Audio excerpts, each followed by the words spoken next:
Welcome, my friends. Welcome to my world. I'm your host, Kevin Rutherford. It is Thursday. I am somewhere in the vicinity of Louisville, Kentucky this morning, getting ready to head over to the truck show later today. Might be rolling in there a little late this afternoon. We'll see. I got a bunch of stuff going on at this show I'm excited about.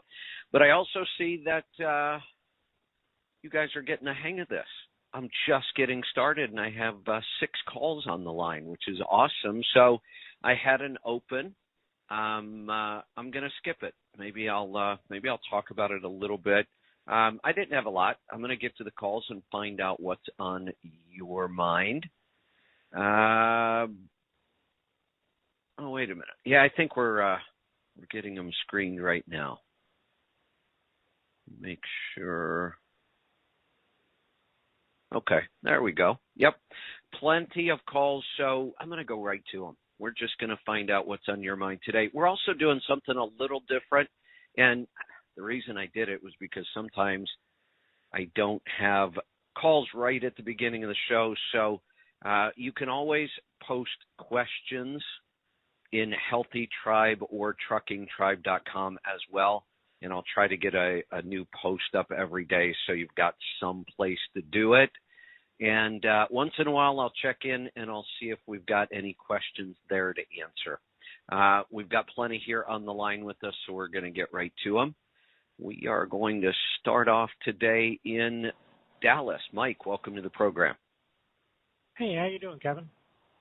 Doing good. What can I help you with today? Well, I've got a 2011 Dodge Ram. It's a 6.7 Cummins, and I just I'm struggling to get 9 miles a gallon out of it. And what do you pull it? It's a trailer. It's a 14-foot trailer. It's usually has about 3 tons in it. Okay. What's the 14 foot's fairly short? What's the shape? Yeah. Is it a flat front? Yeah, it's a flat front. It's a dump trailer, so it's pretty square. It's a box basically. So anything we can do to improve the front of that trailer at all? How much higher does it stick up higher than the truck? Yeah, probably. Maybe a foot and a half taller than the truck itself. I've got a camper shell on that truck. Would you be able to put some sort of a nose cone kind of thing on that trailer? I might, no, because I have a tarp that goes up over it, and they would interfere with that. Would it make a difference if I put anything on the back of that shell itself? A camper shell on the truck? Maybe. The problem with aerodynamics when we're kind of experimenting is it's really hard to test. Okay. But I can tell you that now let's ask this. What's the fuel economy on that pickup if you're not pulling the trailer? I can usually get about 13 if I'm not pulling it at all, and I have enough time to take it easy, yeah. Out. Yeah, so we're not losing it sounds like a lot, and I guess it is a lot when you're only getting 9 and you could go to 14. That's 5. Hell, that's more than 50%. That is big. Yeah. I forget when you're down in small numbers like these, that's a big, big difference.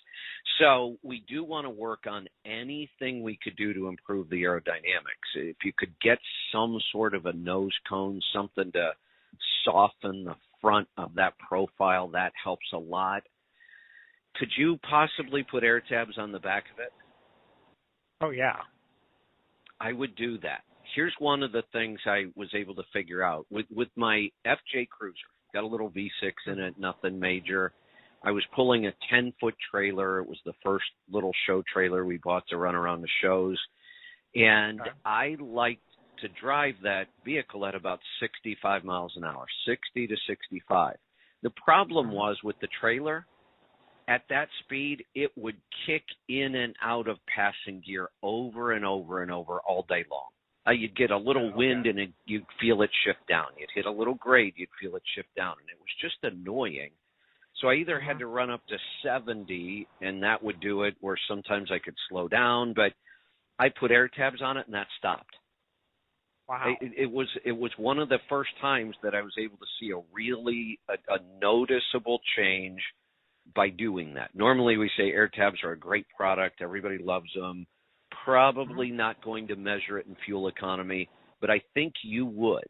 I think you would actually see a noticeable, measurable difference in fuel economy because, again, we're on a much smaller. Nope, go ahead. You're talking about the very back edge of the trailer, right?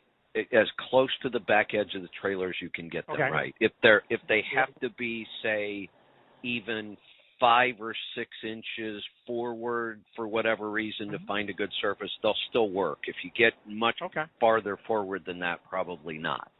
They're pretty inexpensive. Yeah, inexpensive, easy to put on, and on a trailer and a setup like this, that could make a big difference. So just Google that. Yeah, that's probably all we're going to be able to do on the trailer part, unless, if we wanted to try some sort of a little wing on top of the on top of the cap. I just don't know what we would get. I do have a camper shell that's on that bed of that truck. And so would it be better to put it on the back edge of that camper shell, that wing? If we could, the problem with the wing, when I talk about them on trucks, I tell people just stay away from them.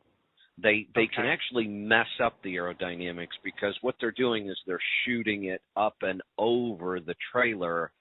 And if you think about a truck fairing, it starts to move the air up, but then it curves back and tries to match the top of the trailer. And that's what we want. We want that airflow to stay on top of the trailer. In aerodynamics, our goal is to get the air to stick to the surface of the vehicle, not to break away from the vehicle. When it breaks away, that's when you get turbulence. So again, think about the front of a truck.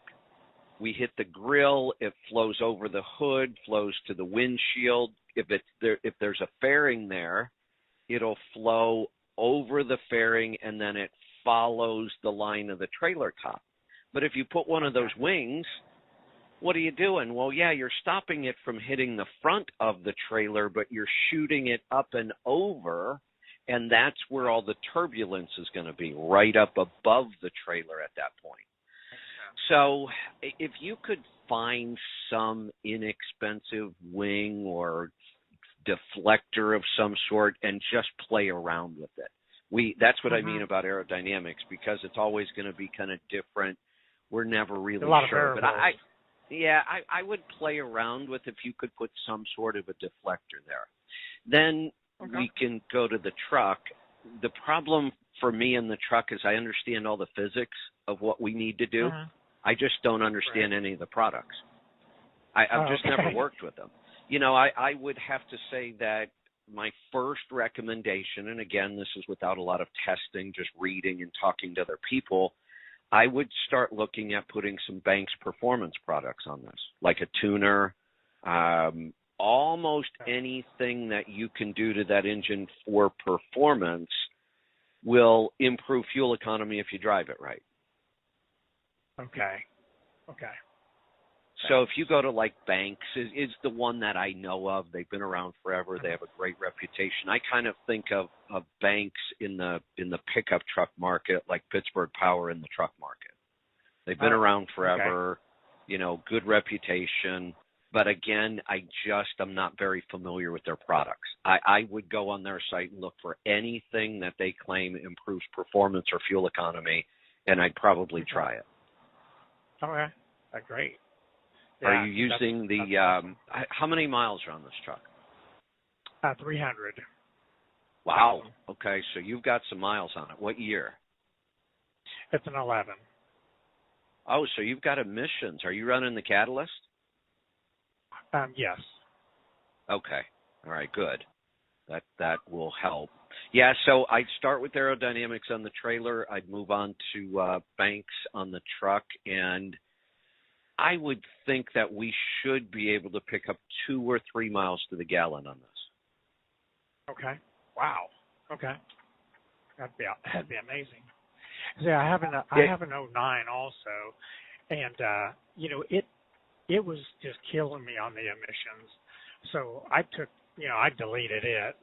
On the 11 for some reason, I never have emissions problems with it, and it's well, not that's death. good. Yeah, that's amazing. Yeah, that's good. Now you're using the catalyst. You probably won't have any, so that's actually a good sign. Okay. Good. I don't know what your business plan is or your model going forward, but I can tell you that I've helped a lot of people move from pickup trucks to semis in operations like this, even without a lot of weight. My 99 Volvo that I built for fuel economy, and when we put the toy hauler behind it, and we had the smart car in the toy hauler, and we had that thing packed, we were over the weight limits all the time on that trailer. I used to tear up axles and wheel bearings, and but we had that truck sometimes getting like 13 miles to the gallon at 55 miles an hour. Wow. Yeah. And I'm local. I do construction. Oh, okay. Work. Yeah. And They're probably not ideal for a semi then. I was thinking of this. I've helped a lot of guys that pull, RVs and campers and that kind of stuff. Oh, yeah. Cars on a single incline. But local, the semi's not going to do it. It's just a little too awkward for that kind of stuff. Yeah. And in the construction sites, it's, you almost need the 4-wheel drive, unfortunately. Yeah. And all that, Yeah. Yeah, okay, so we'll just keep working on this one for fuel economy then. Right on. Well, I appreciate all that insight. Hey, you got a second? Sure, go ahead. So I've really been looking at, and I was listening to your program yesterday as far as what you're doing on the new diet you're trying to create. Yeah. And I have a lot of, so I drive over the road also. About 7,000 miles every week. And 57, it's just kind of like now I'm starting to really notice the aches and pains in my hands. Wait a minute. Did you just say 6,000 or 7,000 miles a week? Yes. Team. Team. Okay. Yeah. Whew. Yeah. At first right. I'm like, wait a minute. You're violating. It's early yet, but got it. Team. Yeah. So, all right. Yeah. So you're starting to get some pain in your hands. Go ahead. Yeah, and maybe arthritis. I don't know. Knees, hips. I've started a stretching exercise for probably the last year and a half now, and it's helped with my hip pain. But my hands, I'm just like, man, I gotta figure something out. So I didn't know if what you were talking about lately that would do it. So stretching routines, I've played around with probably 5 different stretching techniques. I feel better when I do it. I like the flexibility that it gives me. But one thing it didn't do for me back then, and really doesn't do much now, it doesn't really tend to make much of the pain go away. Some of the stiffness, but the pain's inflammation, and it's dietary. It's probably not arthritis. Okay. It's just inflammation caused by the standard American diet, which is very inflammatory. Eliminating grains is usually all it takes. And when I say all, I know that's a big, big step. But I've had a lot of people not even really say they're paleo, keto. They just cut out grains. They eat anything they can in the diet without grains, and their pain usually goes away in about 3 days. It's incredible. We've heard that story over and over and over. Now, I will tell you this, that like I was talking about yesterday, as we kind of tweak and develop this diet, and the pattern is we keep eliminating more and more foods. The first step was eliminate grains. Now I'm down to, like I said, I'm eating all kinds of fatty meat and lots of fermented foods. And that's basically my diet, meat and fermented foods. And not only did my weight loss kick in again, I mean, I may end up losing too much weight like this, but everything else feels better. And it's minor for me because I've been eating really, really clean for about 8 years. I didn't think there was much more to improve, but everything got a little better with this, and the weight started coming off, and I certainly wasn't trying, and it took me a while to notice. And then this morning I looked again, and I'm like, I think I'm still losing weight. Well, when you were talking about canned meats the other day, I started thinking about this and trying to do this. Where would you suggest I get canned meats at? Do they have them everywhere? No, they don't, actually. And part of the problem with canned meat, the stuff I can find on the market, it's either really poor quality, hard to find, and expensive. So really the best option, and I know it sounds like a lot of work, but we teach people how to can their own meat. Now you control the quality, you control the ingredients, you can make. So I'm doing not just plain meat anymore either. I'm doing kind of like meat stews almost, where it's going to be shredded meat by the time it's done. I might put in some green chilies or some onions, some things for flavor. I'm going to start adding leeks because that's good to feed our gut microbiome. You can season it. Then I finish it off with bone broth. Now I open it up. It's kind of like a stew. I dump some kimchi or sauerkraut over it, and that's a meal. It's ready in 2 minutes. I just love eating this way, and the results are pretty incredible. We are, right before COVID changed the world, I was working with Joel Salatin, and we had a project. We wanted to figure out a way to start canning high-quality meat and make it available. And even if it was only in our store, it was just the whole food supply chain went to hell over COVID. It's still a mess. So it's just hard to find what we need to find is a co-packer. Once we get through this, that's a project I'm still really interested in, and we may work to try to bring a product to market. I'm going to cut you loose. The phone lines are slammed today, and I just want to get to the calls. And I'm going to warn everybody. I know I hate to do this on a live show, but I'm expecting somebody to show up here at the RV, and it's kind of important, so I may have to interrupt something. And we will only be going to noon today because I've just got a lot going on. Let's go to New York. Brian, welcome to the program. Hey, Kevin. I had to start taking notes. How's your internet today? It's really spotty, so I'm a little worried. And I'm kind of shocked. This trip, it seems like I'm fighting with poor internet. When I say poor, it's like really unstable. Like I'll park, I'll test my speeds, they'll be really good. Later on, I'll test them, and they'll be awful. And it just jumps up and down. It's harder for me on the internet now than it was 10 years ago when we went mobile the first time. So the good news is Aaron finally found me a Starlink setup, and he shipped it to Ohio. So it looks like when I leave here, I'm going to be heading back up there. It's actually going to be there on Sunday. So right after the show, I'm going to head up there. I'll grab the Starlink, and I'm thinking that's going to fix my internet problems. Now, I got to tell you, you got to be careful with those posts. That one this morning, I wasn't even awake yet when I read that one. I almost injected coffee out my nose. I wasn't going to bring that up on the air, but I'm glad you enjoyed it. That one was hilarious. Yeah, that was funny.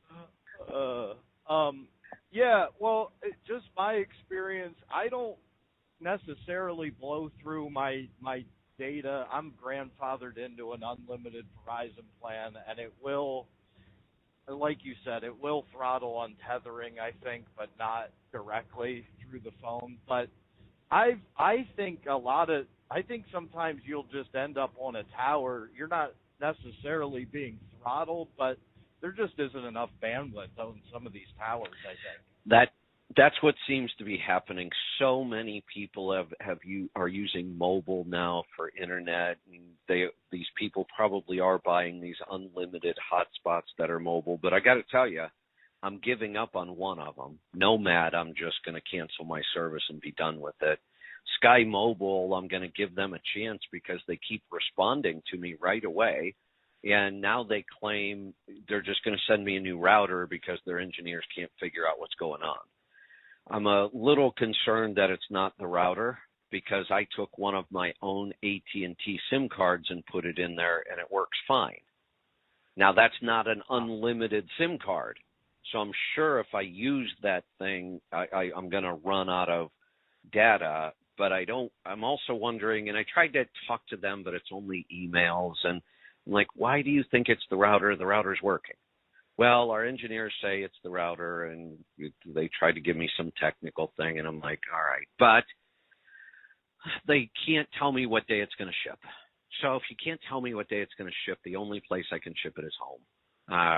So I don't even, if I get the Starlink on Sunday, I'll deal with these, unlimited hotspots later. But based on what I've talked to other people, I think Starlink may be the way to go.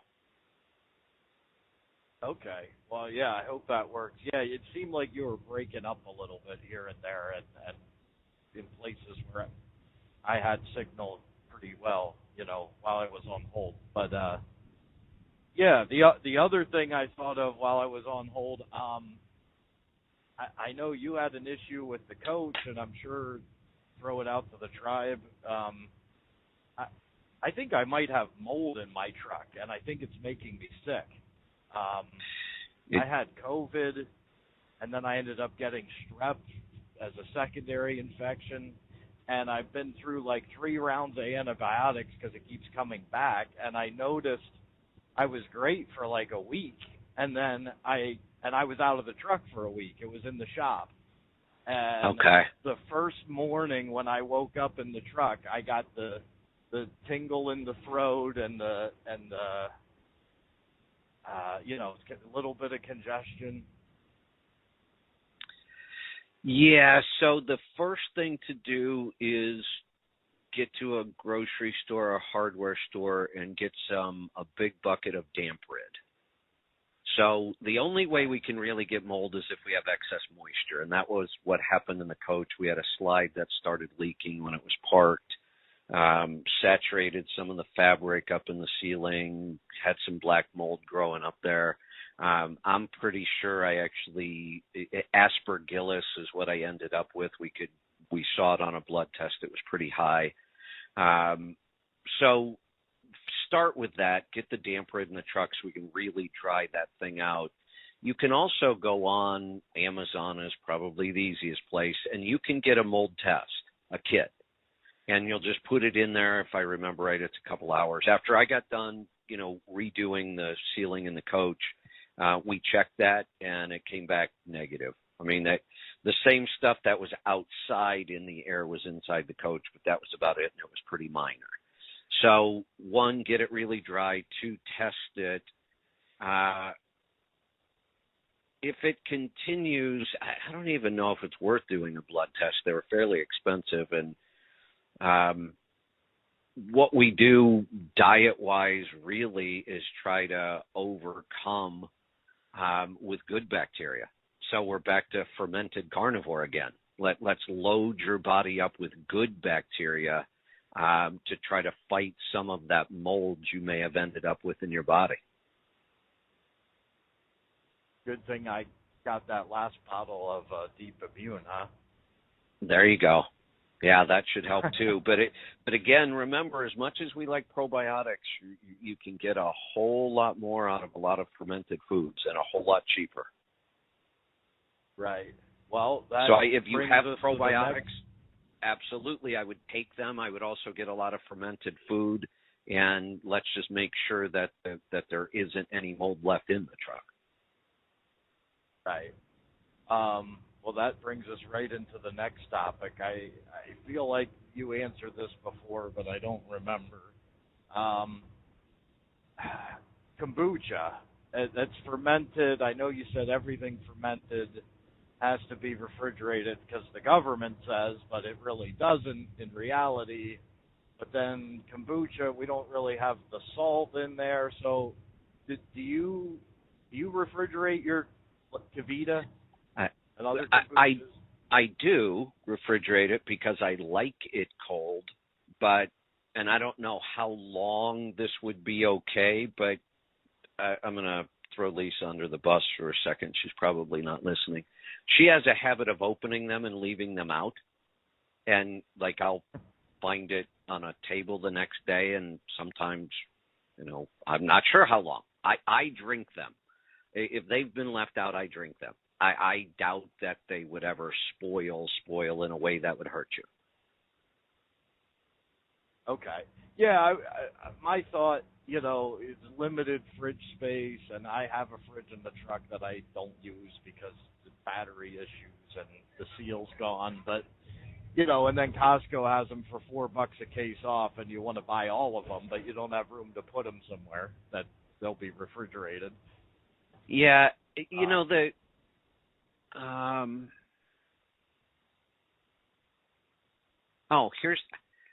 So I just looked this up because I never bothered to look this up before, and I know we're talking about, the internet, but it seems like there's a lot of people. Some people are saying it's good, a month or two out of the refrigerator. Oh, wow. Yeah. Okay. I was sure a couple days were fine, but honestly, if something will last a couple days out of the refrigerator, it'll probably last a month. Now, they're saying after 2 months, they started noticing the flavor getting a little weird. But again, once we've got that much good bacteria in something, that's really what preserves it. So it's really hard for bad bacteria to move in when you just populated it all with good bacteria. So I'd be fine, buying a case or two at a time and having it in the truck unrefrigerated. Okay. Oh, I want to flip back to internet real quick. Two more thoughts. When you're at an event like you are right now, that gets really bad. I bet at the truck show you can probably barely use your phone. It's awful. You're right. The more people, and I'm actually in an RV park this year. Normally I'm right there at the convention center, but even RV parks now, that their Wi-Fi it's the most unstable of all. It's one time I'll test it, it'll be screaming fast, and then 3 minutes later it's almost not working. And the other problem you have when you're depending on somebody else's connection is sometimes they just reset the router on you and you lose everything for 10 minutes.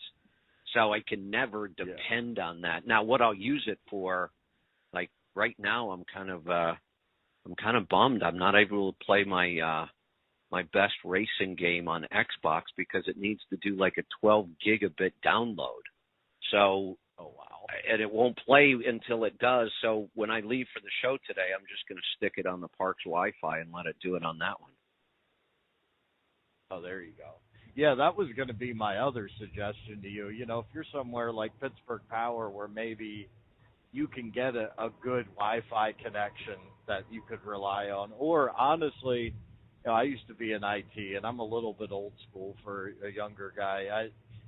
You can't beat hardwired. You should have a 300-foot Cat5 cable with you, I do. I actually do. Okay. And I have used it before to be out in a parking lot and run my cable into somebody's building that has internet. Yeah, I do that. Good. Okay. The last topic. I'm going to be a little all over the board with this, and it's going to be I don't know. I'm not bragging, as Matt says. I honestly, I'm lucky and blessed, but luck comes to those who do the hard work also. Exactly. And yep. I just kind of fell into this. My probably 80 or 90% of my outbound freight is through a broker, but he's not a normal broker. He drives a Peterbilt every day. He doesn't even have the load board. I find loads for him. He's a pretty old school broker, and he takes fixed, basically industry average. He takes like 15%, and most of the loads, I don't even know what they pay. I just take them because I know they're gonna be worth my while. And when I first started with him a couple years ago, I got referred to a lot of the loads and the freight that I started doing with him. I really didn't like, but now it's at the point where I got my gravy run, gravy for me, which isn't necessarily gravy for, it's whatever you like. And go ahead. Yeah, you know what? I want to jump in because I've got like 3 points already. You just started, but that's one of the things I try to get across to people. What you just said, I got to the point where I found my gravy, the stuff I like to do. Well, if you're constantly using new brokers all the time, you'll never get to that point. That's a really good point, that building the relationship is how you get to those things that you like that maybe other people don't or whatever. But when we're jumping around all the time to different brokers or, grabbing stuff off the load board because looks like a good rate, we never get to the point where you are now, where you've got a kind of almost a routine, the stuff you like. But I want to go back to one more point. One of the things, and I've always said this about why we're so successful with diet and health and keto, is because people call and brag constantly about their results every single day. And then other people go, wow, if all these people are getting such good results, maybe I should go do this. And I really believe it's why we have more success, more testimonials, more stories than almost any other practitioner I know.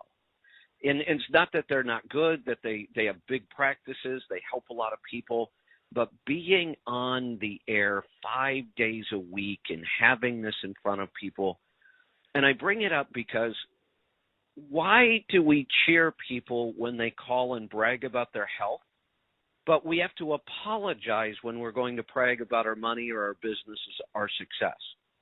I do it too. I even said the other day, we don't have Matt on here to brag. Why do we even have to say that? We don't do that with health. Why don't we just brag about it?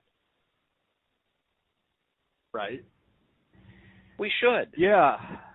Screw what everybody else thinks. We're here to help people, and we can help people by pointing out, look, this stuff really works. And it's not that difficult. Do the numbers, build some relationships, run it like a business, do the hard work, stuff we've repeated over and over.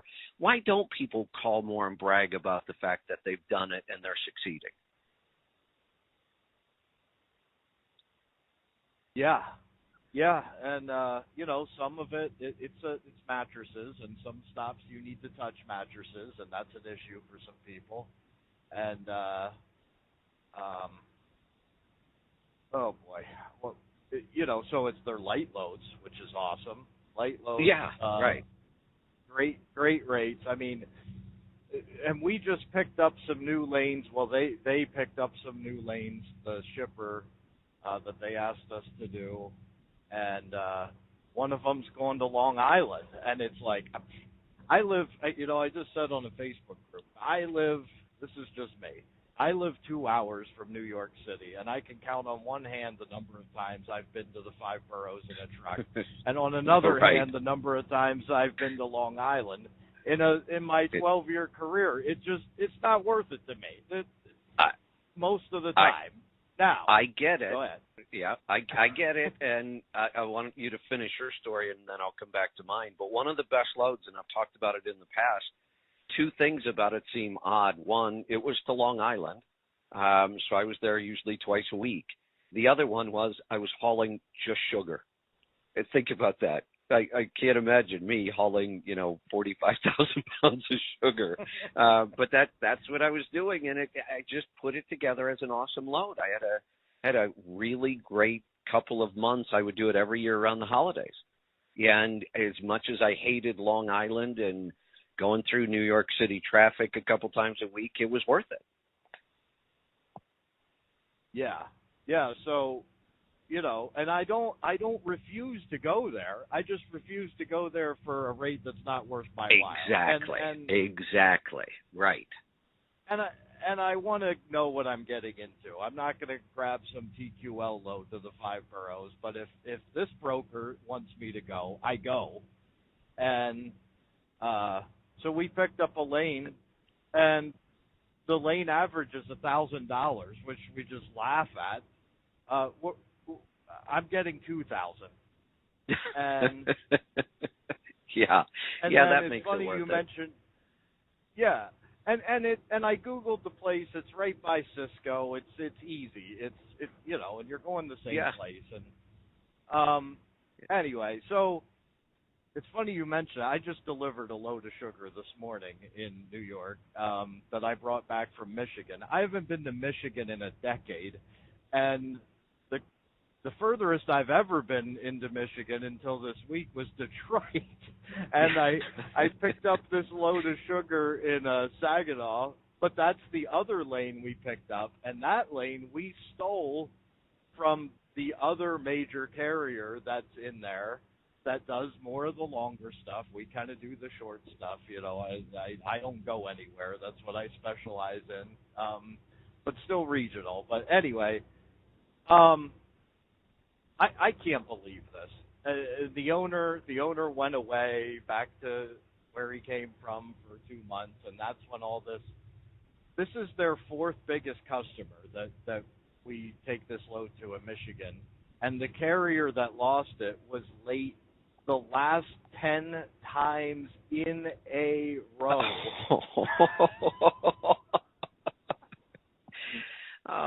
That's what we're competing against, though. That's what makes this so easy. Yeah, and I know we disagree on this, but I'm just going to throw this in there. That's why I love my ELD exempt truck. I never, ever, ever, ever late. But anyway, there you go. There you go.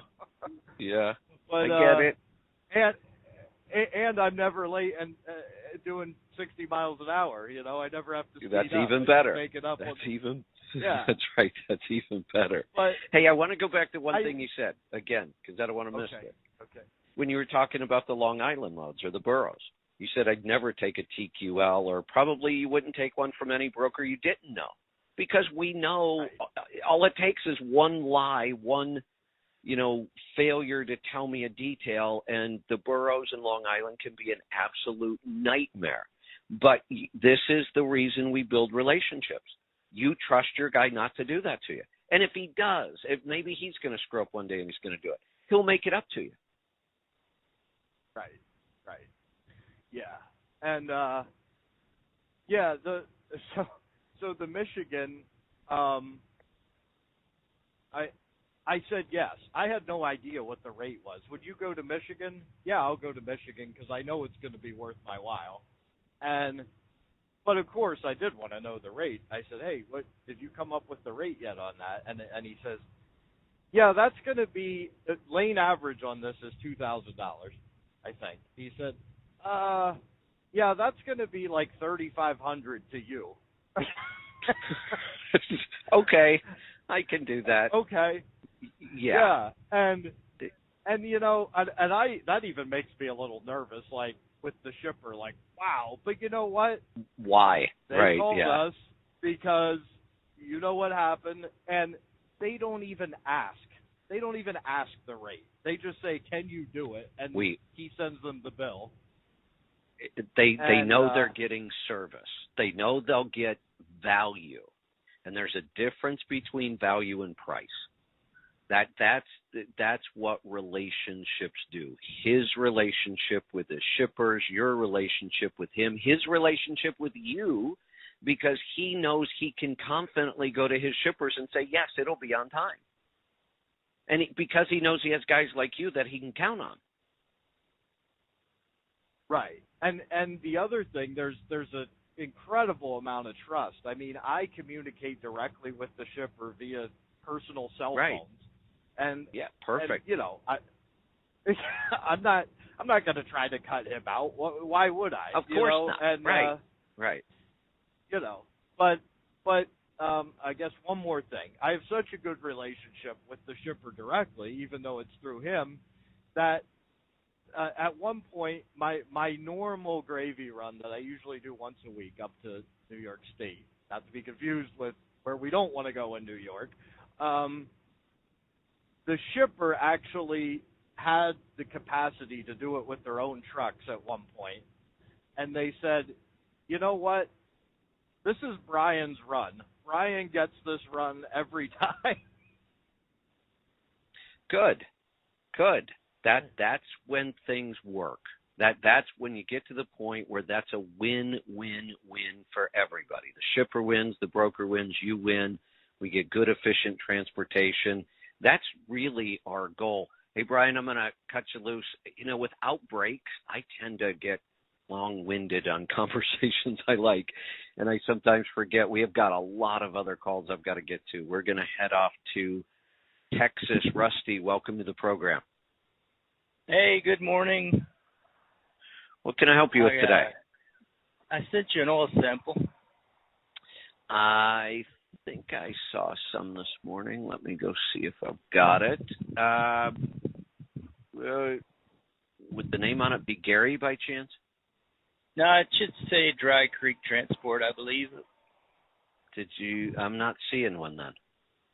Okay, I sent it last night to sample. But anyway, what they flagged, I've got about 50,000 miles of my oil with the OPS, and oxidation was at 30. So a couple things we can look for. Before we talk about oxidation specifically, were there any other problems in the oil sample? A lot of times if it's just oxidation, we ignore it. If it's not causing pretty any much, other issues. Fuel dilution was at 2.7. This is N14, 2000. Okay. Viscosity was 18.6. 18.6? What do you have in there, tar? Just 1540, regular oil. It's been like for the last 5 samples, the lowest it was 16.2, and then it's been at 17 and 16, and this one was Are at you 18. putting Lucas or no some Lucas, other? No, nothing. Nope, nothing. What Just brand of oil? 1540 Rotella. Something's way wrong. Are these Polaris samples? Yep, from your store. And how are you sampling at 25,000 miles? Yeah, even a little under probably. Like I've got about 50,000 on. Huh? Here's what I would do if I were you. How often do you add oil to this truck? I'm averaging about 5,000, a little over 5,000. Okay. So you're putting it in about 600,000 miles. Before you put your next gallon in, I want you to pour it right out of the bottle into a sample bottle and send it to the lab. That viscosity out of the bottle should be in the 14 range. I don't know how you're getting to 18. What could be contaminating that oil to do that? So now I will go back. All to of the my oxidation. samples since the beginning of my, I mean, I've been sampling for almost 3 years. My viscosity is always, that's where it's always at. Really bizarre about that. Like, I don't think I've ever come across a situation like this. So now has the oxidation always been kind of high, or is that something new? It's never been flagged. One other time it was flagged at a yellow. So our most common reason for oxidation is the oil was overheated at some point. And maybe not enough to do a lot of damage to it, but it got hotter than normal. The other thing is if oil sits for a long time, it can oxidize, but that's not the case here. So I'm thinking somewhere, do you have gauges for both water and oil on this truck? Yes. Where's your oil temperature running? it never gets over 225. Even usually we don't see hottest. oxidation until we get to like 240 or so, but every now and then we'll find an engine that just has a hot spot. You know, like one oil galley that gets hotter than the rest of the engine, and that's enough to increase oxidation. So, but I'm not all that concerned about the oxidation because that's not what's causing the viscosity change, because this is new and you said that's been going on forever. I would love to just, I'm positive when you pour it out of the bottle, it's going to be in the 14 range. I have no idea how we could be getting up so high in viscosity, but that's not good. I mean, it's harder for that oil to flow through, you know, smaller spaces. The oil's just not flowing. What's your oil pressure on this truck? It runs, but it's an N14, like I say, and it runs between 20 and 40. 20 at, which is at a 600, which is a, 600 yeah. RPM idle, and it is. I think it is a tick lower than what most people say it might need to be. But I've changed the oil pump. Yeah, I was going to say it's probably if it's in a decent range for the N14. I don't worry about, you know, if you're 5 pounds lower than normal. That's usually not a big deal. You're in a pretty normal range for an N14. I was expecting we might see you up in the 60s because the thicker oil will create more oil pressure. I'm trying to find some other indication that this oil really is that viscosity, but if it's happened all these years, it has to be right. But I can't figure out for the life of me what could be causing that. Well, I need to figure out how to look at the older samples, but like on this report, there's 5 samples on this report from the past, and the lowest was at 16.2, and they didn't flag it at all. Yeah, that's part of it. I don't want to say the problem with the labs is they've got to run on, you know, it's like a blood test from the doctor. They have their standard ranges, but good practitioners know how to look at things that might fall into a normal range but aren't normal, and this is not normal.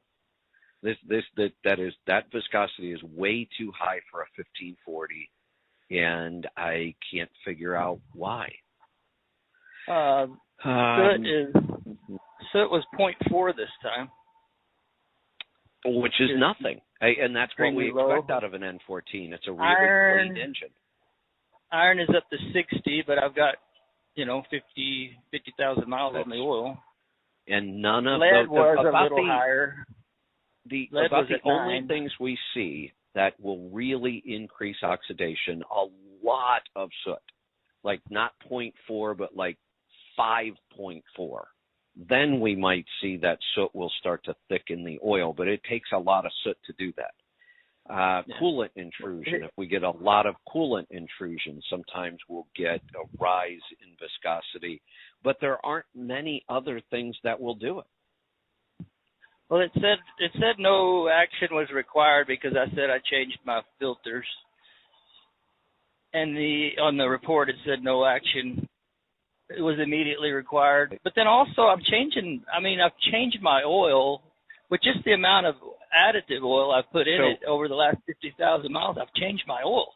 So I was just going to say you should if there were a problem from the oil change by now, it's diluted so much you should have seen it come down. And my other question was going to be, when you get your oil change, do you physically see them poured out of a bottle, or is it coming out of a gun?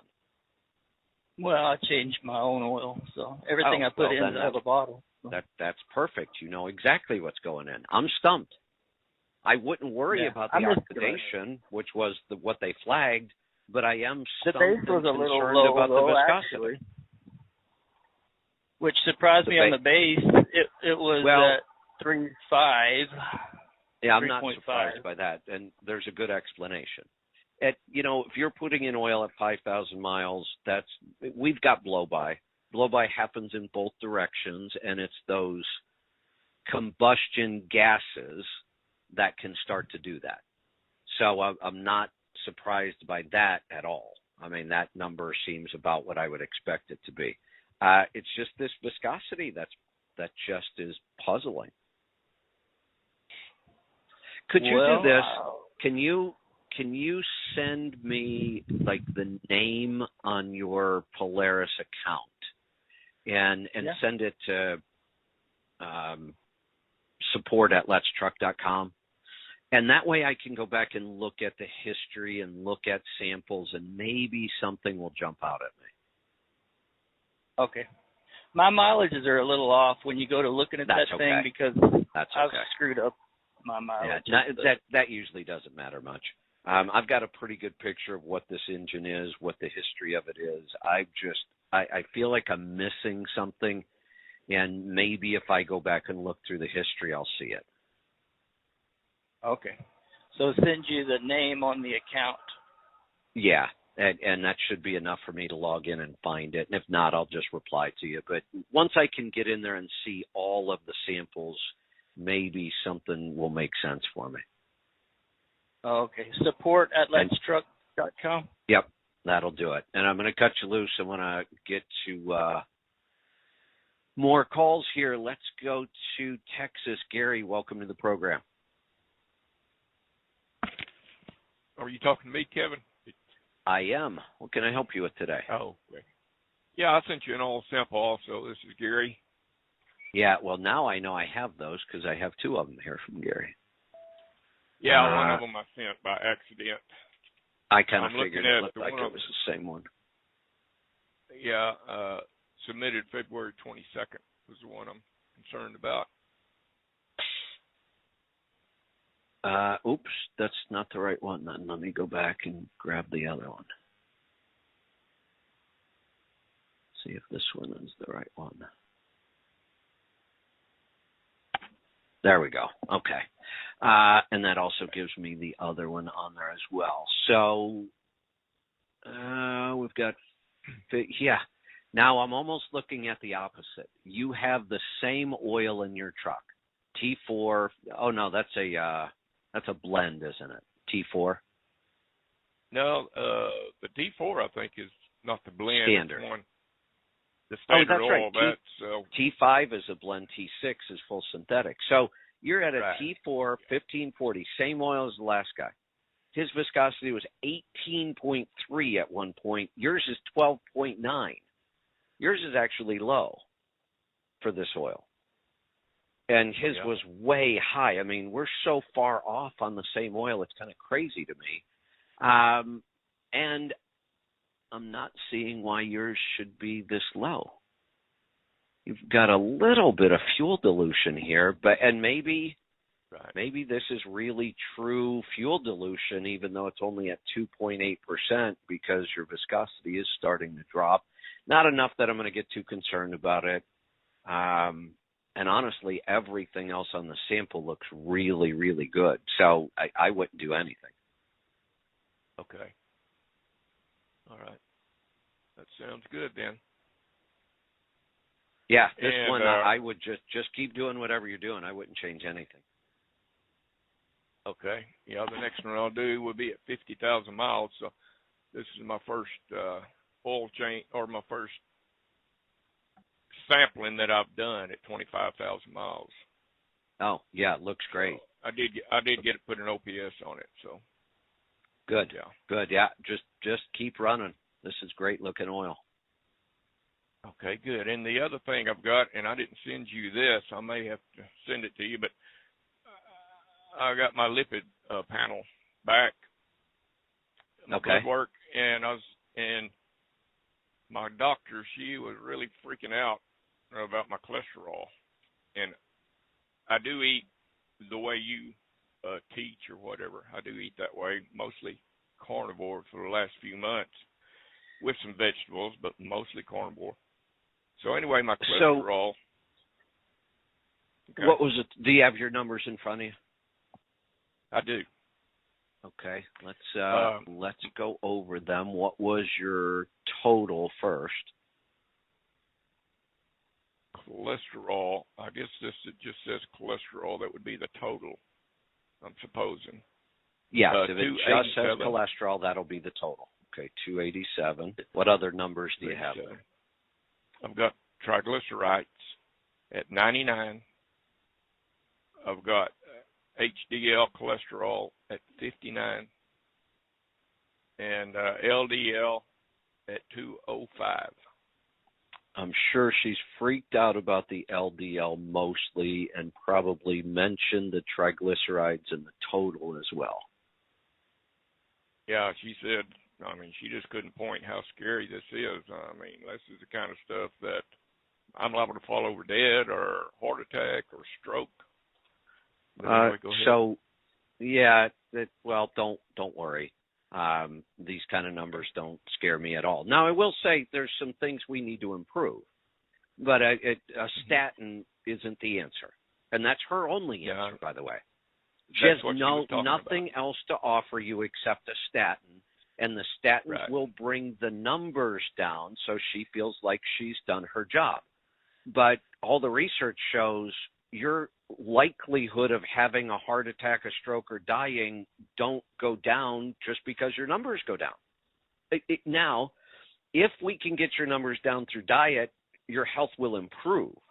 Your odds will improve. But getting them down with a statin doesn't do anything except get them down. Well, what's the point? Your outcome isn't. In a lot of cases, your outcomes are worse. So I do want to look at these, and we do want to try to make some changes. And my guess is, I'm going to make a guess, that you're probably what we would consider dirty carnivore or dirty keto, right? You're not eating pastured meats and, no bad oils No, I do eat some pastured meat, and I've got some venison. I eat that, but we do eat a lot of pork, and that's bought out of a grocery store. We also eat beef that's bought out of the grocery store, and yeah. And any time you eat in a restaurant, you're getting bad oils, and it's almost impossible to avoid. There just aren't any restaurants that will cook with good oils, unless you actually find a restaurant that claims they're paleo, and that's almost impossible. So that's where we have to work here. It's not your diet. It's not the diet yourself. My cholesterol total last time I checked was about 245, but my HDL was much higher, which is what we want. My LDL was much lower, and my triglycerides were probably about 10 or 20 points lower. So we could improve these, but it's just pure diet. There aren't any drugs. There aren't really any supplements that's going to do this. You just need to slowly work towards more of the venison, more of the pastured meats, and less of grocery store and restaurant food. Okay. And she also told me, she was asking me what do I eat and what have you.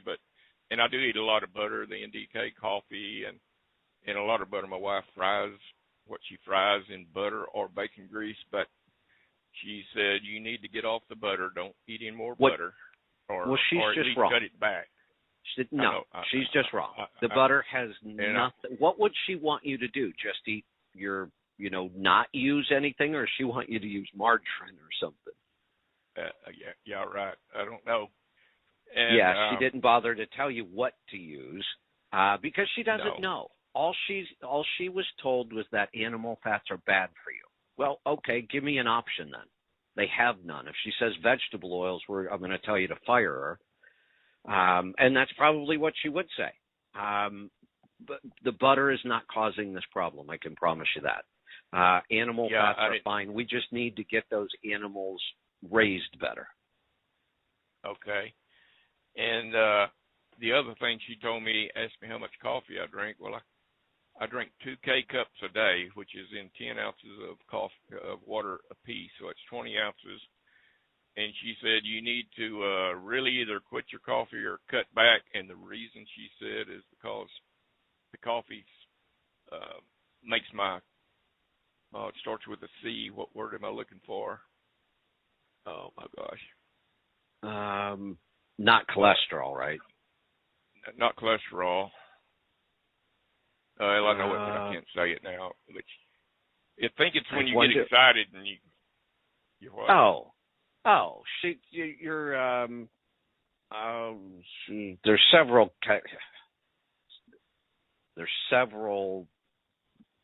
What's the word?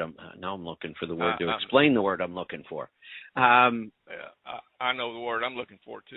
She's really probably trying to say that it's stressing you out too much, that it's hard on your adrenals and cortisol. Cortisol, I bet is what she was talking about. Exactly. Yes. Yeah. Okay, I got it. That caffeine spikes my cortisol, and she said you cannot get, if you have high cortisol, you can't get your well, wait a minute. Here's the problem I have with that. I can promise you, when right now I'm on 1 12-ounce cup of coffee a day, and then I switch to bone broth. But there are many times where I do 2 12-ounce. That's 24 ounces a day. If she told me it's shooting your cortisol up, I'd call her a liar, because I test my cortisol. I know it doesn't. You can't just assume caffeine sends everybody's cortisol through the roof.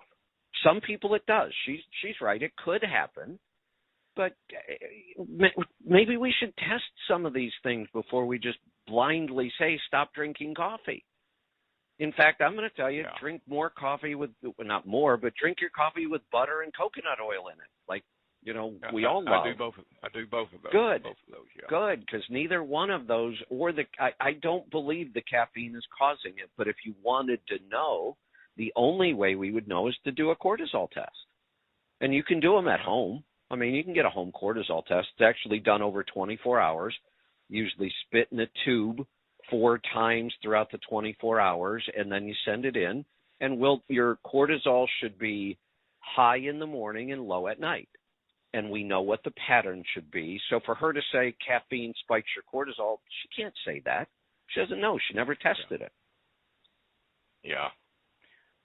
Okay. She could be right. And if cortisol's up, it is harder to get our cholesterol down. That's why we talk about stress affecting it. But it's not a one-size-fits-all. Lots of people drink caffeine and don't have high cortisol levels. Yeah. What she wants me to do now, and she's in the process of getting an appointment set up, and I thought I'd run this by you and see what you thought. She wants me to go to Mount Pleasant and take 2 tests. One of them to see if I have plaque, or not plaque. Yeah, maybe there's plaque in my veins around my heart. See what that looks like. Let me make a recommendation. And the other one. Before you even tell me, I know what's happening here, and I know where this is going to lead. The problem with these kind of tests, it's a calcium scan, basically. It's not that they're not accurate. They are. It's not even a bad test. The problem is they will use this test to lead you to another test, and then another, and there's always something, one more thing we've got to check out. Oh, look, we did find some plaque. Here's the other thing I've seen happen. You're in there for a plaque scan on your arteries, and because they happen to see a little tiny spot on your lung, oh, we need to go do some lung work now because it could be something. So here's what I would recommend.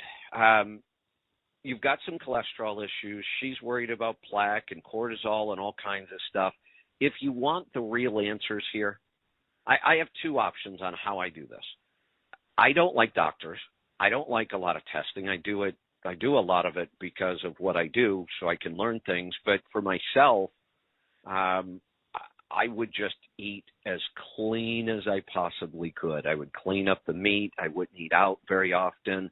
I would watch the oils that, I'm consuming, and I would just go on with life. If you're concerned and we want to know, we can know. It's probably going to cost you about $3,000 or $4,000 worth of the proper testing, not the crap they're going to go do. And I would only do it with Dr. Wolfson. Okay. And another test she wants me to take. Oh, go ahead. Yeah, I understand. Dr. Wolfson, out of Phoenix. And yeah. So the other thing, and I've heard you talk about this, so I wasn't too much against this one. She wants to check my size particle on my cholesterol, if it's the big fluffy ones or the dense ones. Well, good. Finally, I can praise her for something. Kudos to her for knowing that test exists And you are correct. With LDL of 205, we need to know what kind it is. Yeah. Okay. Your LDL is the worst number I'm looking at. LDL of 205 is very elevated. Now, if it turns out it's mostly large and fluffy, we're probably not going to get too concerned. But this is where I'd really like to see Dr. Wolfson weigh in. Okay. All right. And there's one other question on this that I had. Let me see. All right. While you're looking that up, I'm just going to let everybody know. Yeah, I'll come back to that in just 1 second. I want to let everybody know what I'm doing today. I forgot to say goodbye to the other listeners. I blew right through the top of the hour. I'm just going to stay on until I get through all these questions or somebody shows up at my coach. I'm expecting somebody. They could be here anytime. Otherwise, I'm just going to keep going because I still have a ton of questions. So, all right, your A1C was what? My A1C is 5.9. You're getting a little up there. Nothing I'd be too concerned about. Do you test your own blood sugar? Yes, some. I would start doing it more. What's an average reading for you fasting in the morning? I don't do it fasted in the morning. I probably should, but I don't. That's one of the most consistent numbers for us to watch. Once you start consuming food or you're awake and stress is happening, then numbers can just be all over the board. And if you give me a number and say I took that at 3 o'clock in the afternoon, then I need to know what you ate that day, when you ate it, how much was it, were you stressed? So we really like that fasting number because it's our most consistent. So when you say fasting number or something I've been confused about, is that as soon as you get out of bed, walk in there and do it then? Don't even drink water. Yep, don't even drink water. Okay. Just get up and take your blood sugar right away. And I will tell you this. If you want that number to be lower, and we always do, the farther away from bed you eat your last meal, the better your fasting blood glucose is going to be. Okay. And a lot of times, I'm home. Were you ever diabetic? I'm home every night. No, but she says that I'm kind of getting pre-diabetic. 5'9", that's why I said that's a little high. And for somebody who's eating carnivore, we need to figure out why. Shouldn't be there. Yeah. Okay. Maybe do even a food journal if you're thinking some carbs might be sneaking in here and there.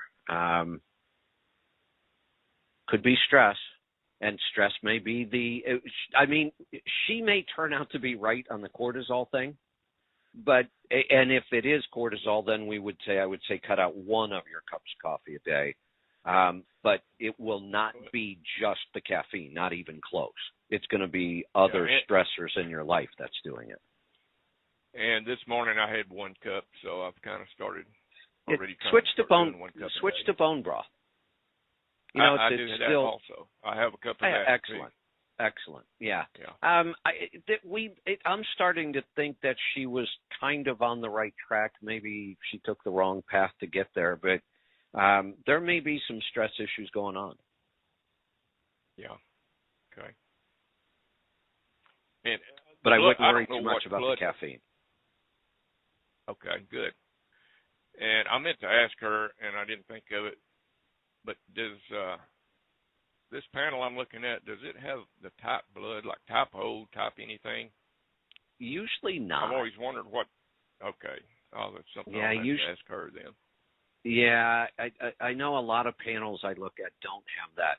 All right, we are going to roll right through the calls here. Like I say, I've got plenty on the line.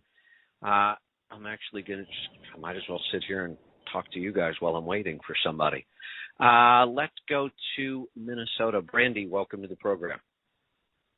Thank you, Kevin, for taking my call. I missed your 3 hours. In one of those hours, I was listening to Megan Kelly, and she interviewed somebody named Matt Walker. She called him the sleep study expert, and I just thought there's some very valuable things that were said on that. I probably wouldn't do it justice to repeat it to you, but with a podcast, you can probably zoom through it in about 20 minutes or so and pick up all those good points. And one of the things I always listen to. I was just going to say, and I know it probably sounds arrogant when I say this because I'm the guy that says read, research, learn. I don't think there's anything left for me to learn on sleep. I've listened to 10 experts on podcasts. I've read every book I can find. I've read all the research papers I can find. I could write the book on sleep, and it would probably help a lot of people. They're already out there. I mean, there's nothing new, but I've studied it so much I could write the book on all those things he's going to talk about. Your sleep hygiene, your light exposure, I could write a book on sleep. I just wasn't able when they use to words solve. like when they use hunter-gatherer words, and it's like that's a trigger word for me. It's like, well, maybe he knows you.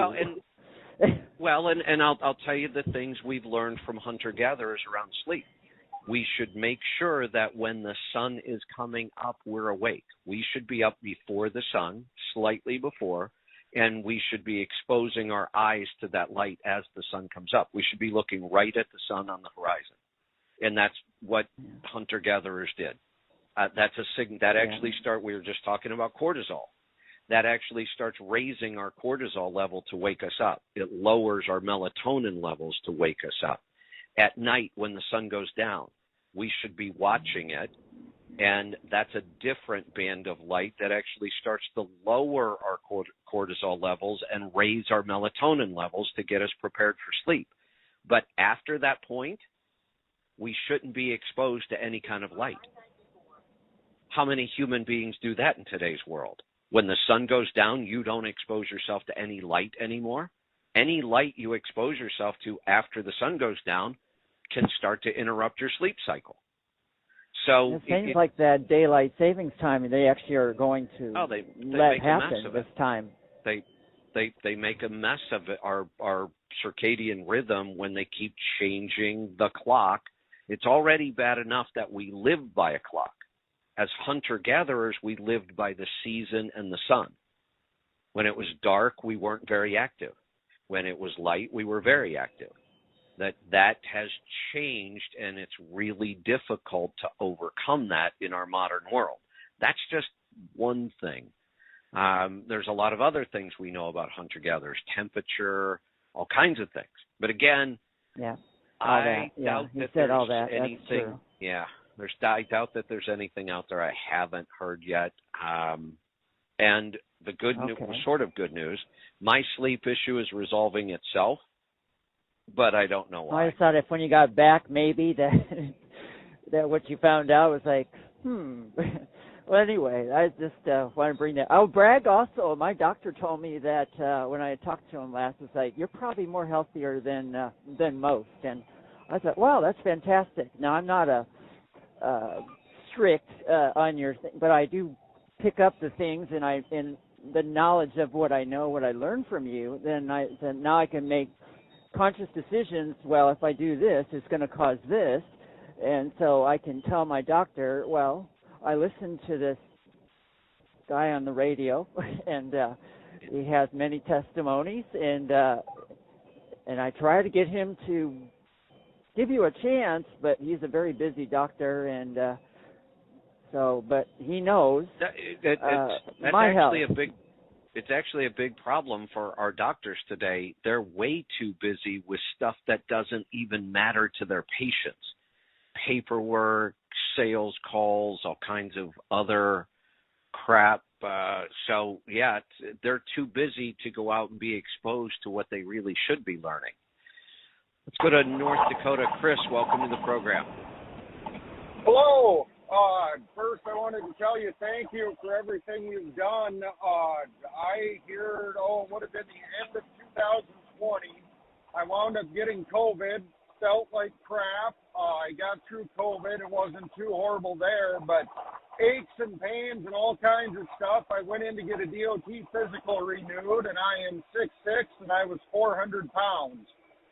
So I decided it was time to make a change, and I jumped on to nutrient-dense keto, and as of today, I am 270 pounds, and I have not felt this good since high school.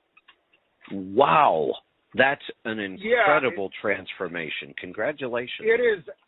Yeah, it's probably the craziest thing that I've ever done, and about 6 months into it, I was having some digestive issues. I still felt good. I just had to stay close to a bathroom, so I went pure carnivore for about the last 6 months, and it's totally cleaned up any of that. My energy level is through the roof. My left arm, I broke both bones in my forearm. It's got 8 plates and about 200 screws in it. I've got a couple crushed vertebrae. I was pretty hard on my body for the first 36 years between football and dirt bikes, and it hurt to get out of bed. And since I started doing this, I feel like $1 million.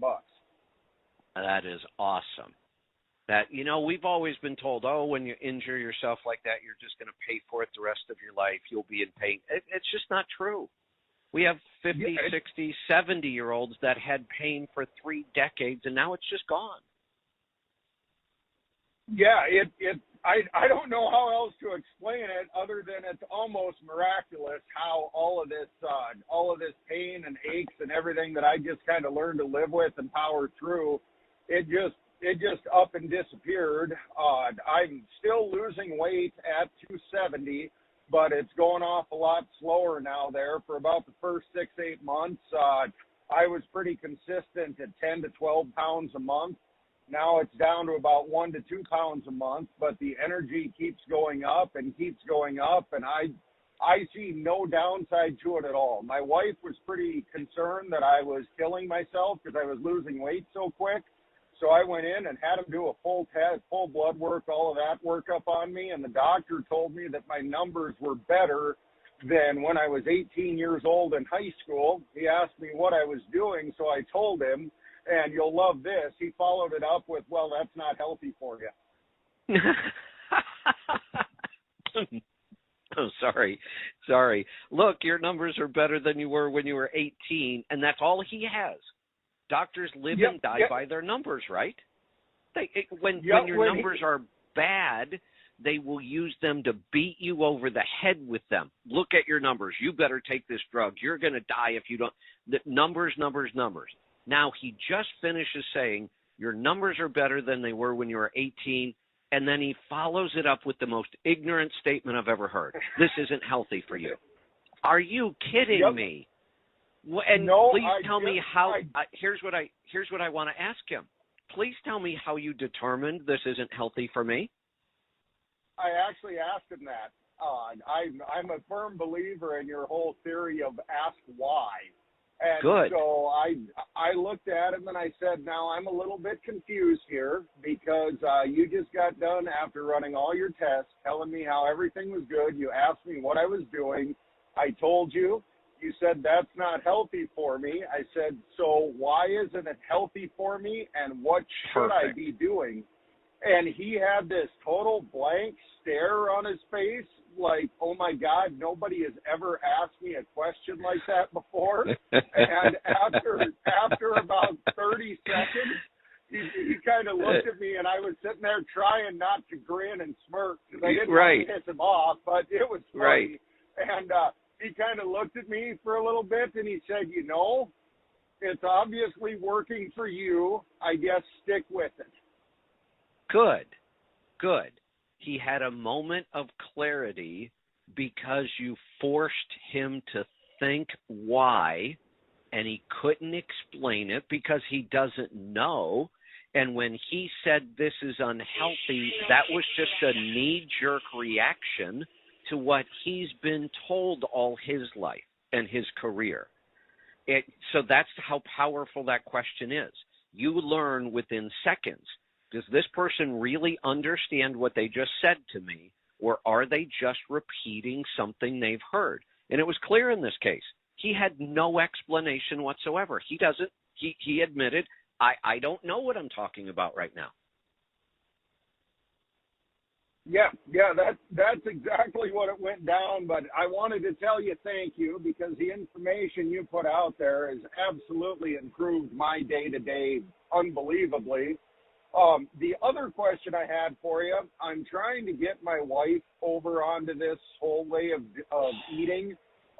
She's one of those people that it's always been gym, and she works out 4 days a week for about an hour and a half to 2 hours at a time, absolutely kills herself in the gym, and she's not losing any weight. She's got colds all the time. She just feels miserable, and I keep telling her, well, you need to come over, you need to do this, you need to do this, and she basically says it's got nothing to do with the food.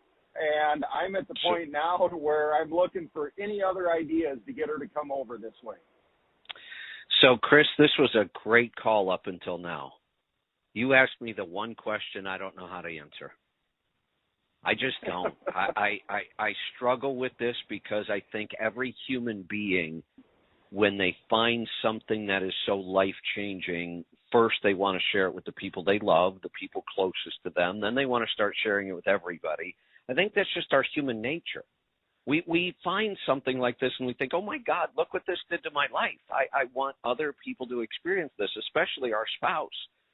But it's the one I just don't know. I don't even have any good ideas. All I can do is say keep being a good example and don't push. Pushing always seems to make it worse. Even when you try to, I'm going to say it really nice, I'm going to try to sneak something in, it almost never works. So all we can do is kind of... that's the point I'm at right now. Yeah, and I wish, I really wish I had this answer. And it keeps getting worse. It will. So you got to back off. You got to stop mentioning food. Don't say, look at what I'm eating. Don't point out what she's eating.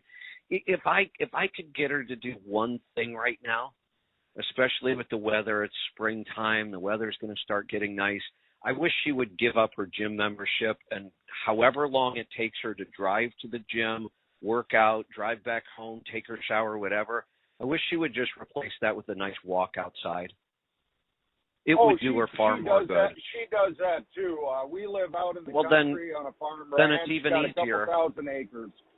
Then it's even easier. Yeah. She just needs to stop going to the gym completely. She doesn't need any more activity. She's getting too much. Okay. I haven't tried that approach. Let me clarify this. She's only getting too much activity because her nutrition is so poor. If you have good nutrition, there's no such thing as too much activity. We have people that can run 100 miles. Well, there's a guy who's keto can run 100 miles in 12 hours, which is just freaking unbelievable for the human body and the amount of training he has to do to be able to do that. But we have to match that kind of intensity with enough nutrition to keep our body healthy. And she's eating the standard American diet. She's probably eating low fat. Not probably, I'll guarantee she's eating low fat. And because of that, she's overworking her nutrition. She doesn't have enough nutrition to maintain the kind of activity she's doing, and that's why she's getting unhealthier instead of healthier. Well, and I can sit there and see it. I haven't had a single head cold. Everybody around me has been dealing with this whole COVID thing. All the guys I work with, it knocks them for a loop. They miss work. They do this. It has not affected me one bit through all of this, but I watch her, and I can just tell day after day that it's a downward spiral, and I don't know that I'm capable of sitting there and not pointing it out, but at the same time, I don't want to fight about it all the time either. You got to back off. And sometimes backing off actually is what will get them to start coming to you and ask. And then I'll even tell you, if you back off and she comes to you and asks, I want you to count to 10 before you respond, and I want you to go slow and don't overwhelm her. It'll be really tempting to jump in and go, you got to do this. You got to stop doing that. This works. Look, we all do it. So that's why I'm warning you. I still do it. I just did it to my whole family. I spent a whole week saying, I don't want to overwhelm you guys. They were asking, but, sometimes we can just be a little over eager. So I'm going to cut you loose. I got a ton of calls to get to, and I don't think I have a whole lot more time. That is a great story. I want to hear back from you. And I wish I had a better answer for you on helping other people with this. I just don't. Let's go to Illinois. Eric, welcome to the program. Man, the best thing that he could do is just like you said, be quiet and don't say anything until she asks. And when she asks, this phrase is a killer. Abs aren't made in the abs aren't made in the gym; they're made in the kitchen. You want me to cook for you? I love that. Yeah, I love that. Yep. That's, and I thought for sure. I thought for sure you were going to. Awesome. Yes. I thought for sure that you were going to hire that guy as your chauffeur. He lost how much you weigh. I know. That Isn't is that ridiculous. Incredible? So that is here's ridiculous. If he were at the truck show, you know what I would do that would be funny? I would say, you have to carry me around on your back the entire truck show so you remember what it feels like. That's right. The other guy, I thought you were going to recommend to him the book Overdiagnosed. Sounds to me like his doctor's going to just start testing everything. I want to buzz through this real quick. So I'm kind of working backwards on your calls here. The definition of luck is the intersection of preparation and opportunity. So wait just a minute. Leave that there. Yep. Go no, ahead. We're not going to leave that there. I'm going to add something that makes it 10 times more powerful. Oh, do it. I love a good quote. Yeah, so I love the way you said that. I haven't ever heard it said exactly like that. Luck is the intersection of preparation and opportunity, right? Yes. And then just add this. Opportunity always exists. Oh, this is true. So there's only one more piece. Action. If opportunity's always right there, all we just have to do is just go do the damn work. That's right. Your OPS, the guy that's got the OPS that was doing the oil sample that has high viscosity and high oxidation. Oh, now I got to get back over in this lane here. There's a problem that some people have when they do an install on an OPS system. They'll put a zip tie too tight on the supply line going to the OPS, or the OPS itself will end up getting plugged. My suggestion to him is to take that bypass filter off of the filter head, put a bucket under there, and start the truck. It's only supposed to move 1 gallon per hour. If it's only spitting out a quarter of a gallon or less, the heater that's in there that will that'll oxidize it. Good point. Flash heat it. That'll oxidize it. But where's he getting his sample from? He's getting it from there as it's coming out. That will also raise the wait a minute. Viscosity a little bit. My petcock is always before the filter, not after. Right, but it's at the heater.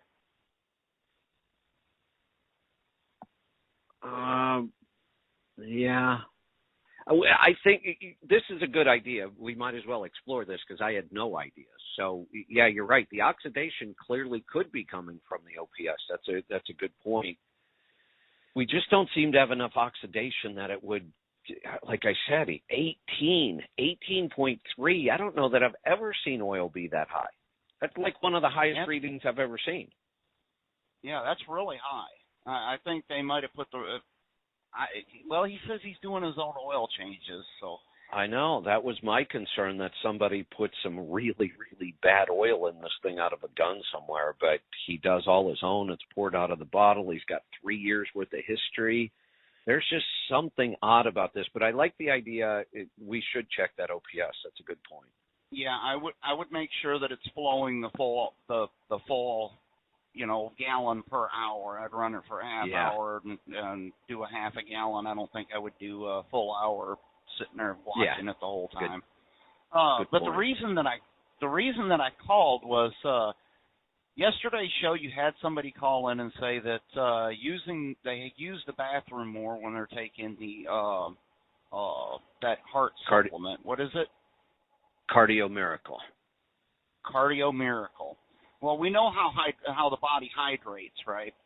So if you drink a bunch of water at one time, your body's just going to disperse that water, get rid of it, and use very little of it. But if you sip and drink all day, then your body will absorb it better. I think part of the problem is when these people are doing this, they're chugging down the whole bottle, the whole glass all at once. That is a good point about hydration. You're right. If you are dehydrated, if you allow yourself to become dehydrated, you can't drink enough water in an hour to fix it. That's too short of a time period. I don't care how much you drink, it's going to run right through you. It takes 4 to 6 hours to overcome that dehydration or longer. Yeah, at least 4 to 6. I was going to say sometimes it takes days. Yeah. I've had it take days. I just went through that when I first started traveling on this trip. I just was not drinking during the day like I normally do. So you're right. That's another good point.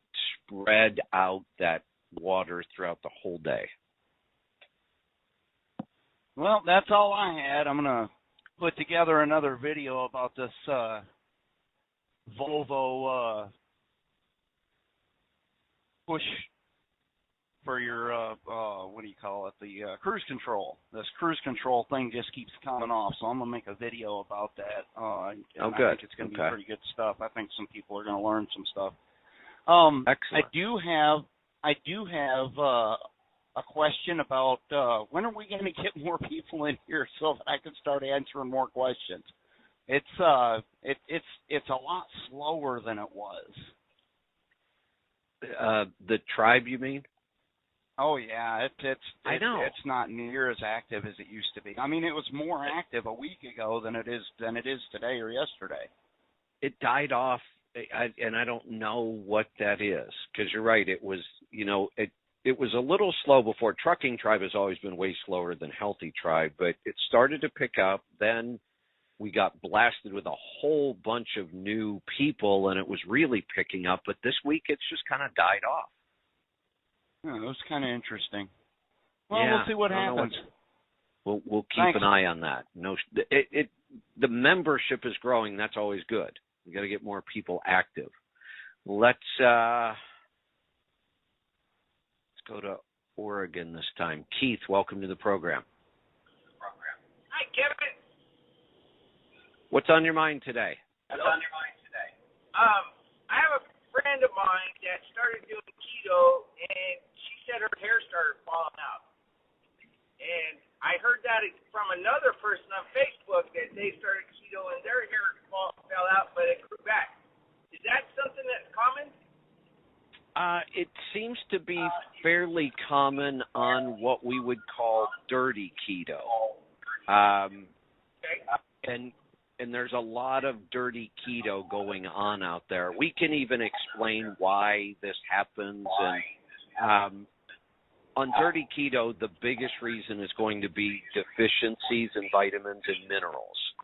And it's why we develop nutrient-dense keto.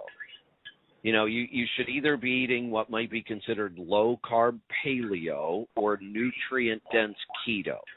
Low-carb and keto is excellent for losing weight and improving our metabolism.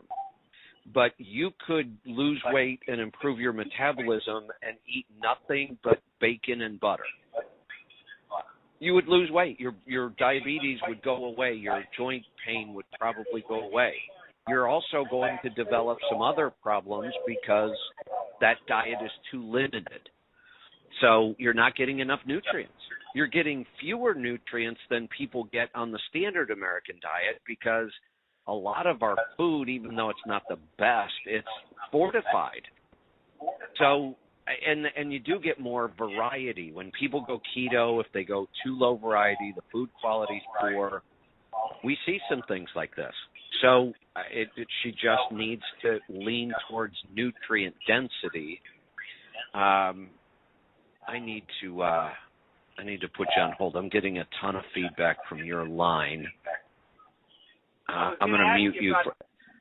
I'm going to mute you. You should still be able to hear me, but I'm getting a ton of feedback from your line. So this is a matter of nutrient density. She needs to add more things like sardines, salmon, tuna, liver, heart, organ meats. We don't have to go to a ton of vegetables at all. We don't have to add carbohydrates. That's not the issue. The issue is simply nutrient density. She just needs more nutrients when she's eating keto. And I'll let you respond to that now. Go ahead. Okay, thank you. And I was curious because I've got you on the system with the Bluetooth in the truck, and I was wondering what the sound quality was. But that did answer my question completely, and I appreciate your time.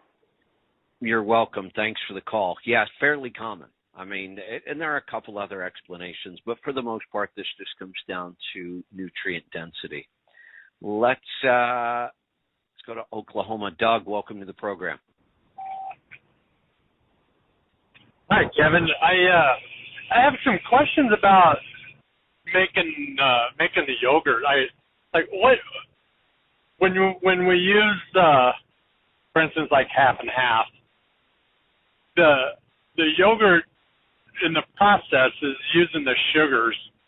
What happens to the sugars? Do they go away? Does it? No, they get converted to lactic acid.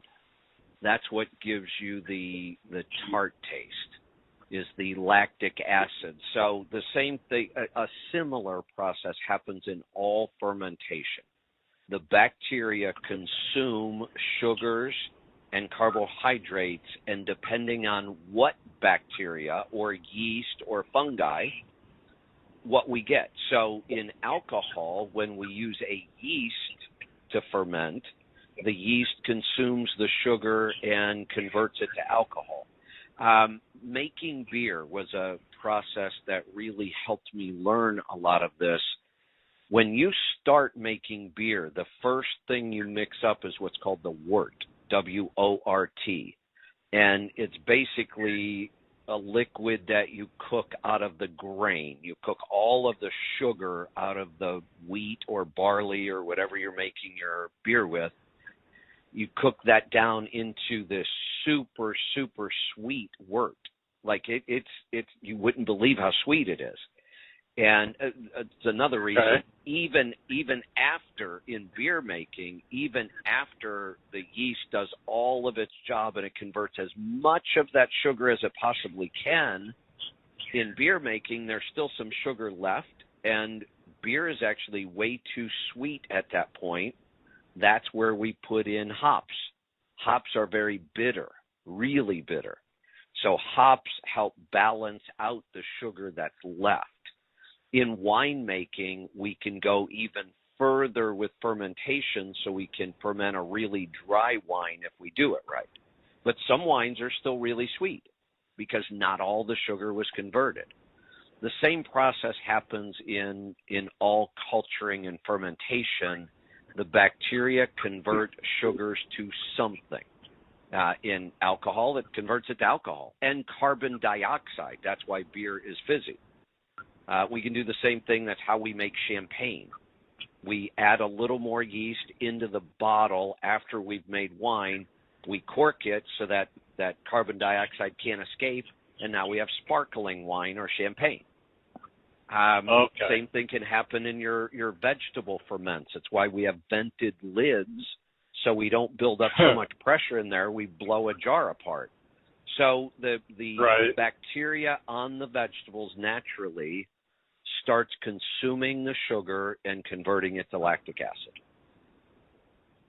Okay.